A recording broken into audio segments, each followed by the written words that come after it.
Hi friends, నేను మీ Hema. Welcome to my channel. Prawns biryani ఎలా చేయాలో మీకు ఈ వీడియోలో చూపిస్తాను, చూసేయండి. ముందుగా ఉల్లిపాయలు పచ్చిమిరపకాయలు కోసుకొని పక్కన పెట్టుకొని అల్లం వెల్లుల్లి పేస్ట్ ఆడుకొని సిద్ధంగా ఉంచుకోండి. ఫ్రాన్స్ని ఉడకబెట్టుకుని అందులోంచి వాటర్ ఫామ్ అయ్యాక ఆ వాటర్ని వంచేసుకుని ఉప్పు కారం పసుపు వేసేసుకొని ఓసారి కలుపుకొని వేగనివ్వాలి.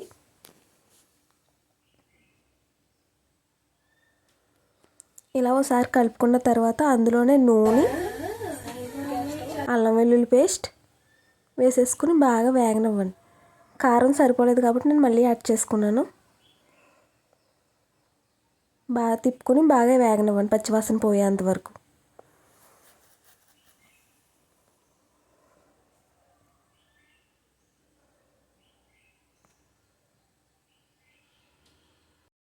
కడాయి పెట్టుకుని కడాయిలో నూనె పోసుకుని నూనె బాగా కాగిన తర్వాత కరివేపాకు మసాలా దినుసులు బిర్యానీ ఆకు వేసేసుకొని బాగా వేగనివ్వండి.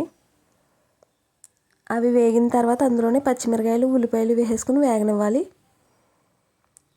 పచ్చిమిరకాయలు ఉల్లిపాయలు వేగిన తర్వాత అందులో టమాటాలు వేసేసుకుని టమాటాలను కూడా వేగనివ్వాలి.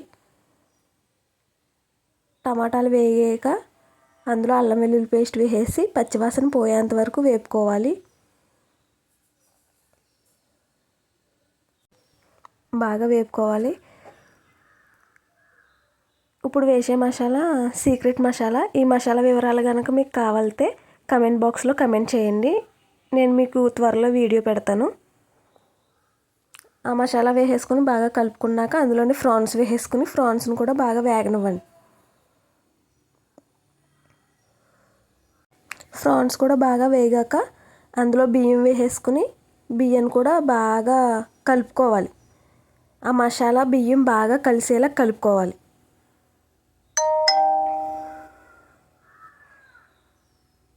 ఇలా కలుపుకున్నాక ఇందులో మనం వాటర్ యాడ్ చేసేసుకోవాలి. వంతుకి 2 వంతులు చొప్పున, అంటే ఒక గ్లాస్ బియ్యం తీసుకున్నారంటే 2 గ్లాసులు నీళ్ళు అలా యాడ్ చేసేసుకోవాలి. మనం వాటర్ పోసాక మనం పెద్ద మంట పెట్టుకోవాలి, అంటే హై ఫ్లేమ్లో పెట్టుకుని కుక్ చేసుకోవాలి.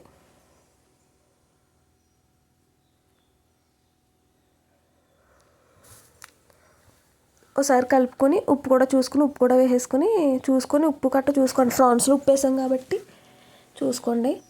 తర్వాత ఇలా వచ్చాక మనం లో ఫ్లేమ్లో పెట్టుకోవాలి. ఇలా బుడబుడ అంటది చూసారా, ఆ టైంలో మనం లో ఫ్లేమ్లో పెట్టుకుని కుక్ చేసుకోవాలి. తర్వాత మూత పెట్టేసుకుని ఇలా దగ్గర పడిపోయిన తర్వాత గ్యాస్ స్టవ్ ఆఫ్ చేసుకోండి. మీకు కనుక నా వీడియోస్ నచ్చినట్టయితే లైక్ చేయండి, షేర్ చేయండి.